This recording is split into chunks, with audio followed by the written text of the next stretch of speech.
திருச்செந்தூரில் கடலரிப்பு குறித்து மத்திய அரசின் குழுவினர் 2வது நாளாக ஆய்வு மேற்கொண்டு வருகின்றனர். இது குறித்த கூடுதல் தகவல்களை நமது செய்தியாளர் முரளி கணேஷ் வழங்க கேட்கலாம். முரளி கணேஷ், 2வது நாளாக இந்த ஆய்வு நடைபெறுகிறது. அதிகாரிகள் என்ன சொல்றாங்க, விவரங்கள்? மோனிஷா, முருகனின் அறுபடை வீடுகள்ல 2ஆம் படை வீடான திருச்செந்தூர் சுப்பிரமணிய சுவாமி கோவில்ல கடந்த 2 மாத காலமாக கடல் அரிப்பு என்பது அதிக அளவு ஏற்பட்டுக்கிட்டே வருகிறது. இது தொடர்ச்சியாக நாளுக்கு நாள் இந்த கடல் அரிப்பு என்பது அதிகரித்துக் கொண்டே இருக்கிறது. கிட்டத்தட்ட 8 அடி ஆழத்திற்கு 500 மீட்டர் நீளத்திற்கு இந்த கடல் அரிப்பு என்பது ஏற்பட்டிருக்கிறது.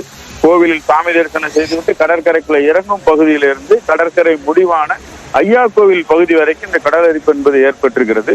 இந்த கடல் அரிப்பு தொடர்பாக இந்த பகுதியில பக்தர்கள்ட்ட ஒரு அச்ச நிலையில ஏற்கனவே இந்த பகுதியில தமிழக அரசினுடைய அமைச்சர்கள், நம்ம இந்து சமய அறநிலையத்துறை அமைச்சர் சேகர் பாபு, கனிமொழி எம்பி, தொகுதியினுடைய அமைச்சர் அனிதா ராதாகிருஷ்ணன், இவங்கெல்லாம் ஏற்கனவே இந்த பகுதியில ஐஐடி நிபுணர் குழுவோட ஆய்வு செஞ்சிருந்த நிலையில தற்போது மத்திய அரசின் புவியியல் அமைச்சகத்தினுடைய தேசிய கடலோர ஆராய்ச்சி மைய விஞ்ஞானி ராமநாதன் தலைமையிலான 9 பேர் கொண்ட குழுவினர் திருச்செந்தூர் சுப்பிரமணிய சுவாமி கோவில் கடற்கரை பகுதியில 2வது நாளா இன்று ஆய்வுகளை மேற்கொள்றாங்க.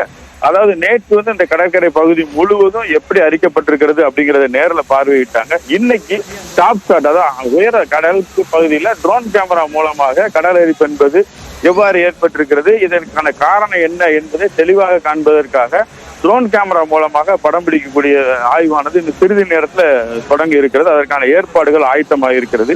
இந்த ஆய்வு இன்று ஒரு நாள் நடக்கக்கூடிய இந்த ஆய்வின் மூலமாக கடலரிப்பிற்கான காரணம் என்ன என்று தெரிவிக்க முடியாது என்றும், 2 பருவநிலை மாற்றத்துல இந்த கடற்கரை பகுதி அளவிட்டால் மட்டும்தான் கடல் அரிப்புக்கான காரணம் என்பது தெரிய வரும் அப்படிங்கிறத அதிகாரிகள், விஞ்ஞானிகள் மத்தியில பேசிக்கிட்டு இருக்கிறாங்க.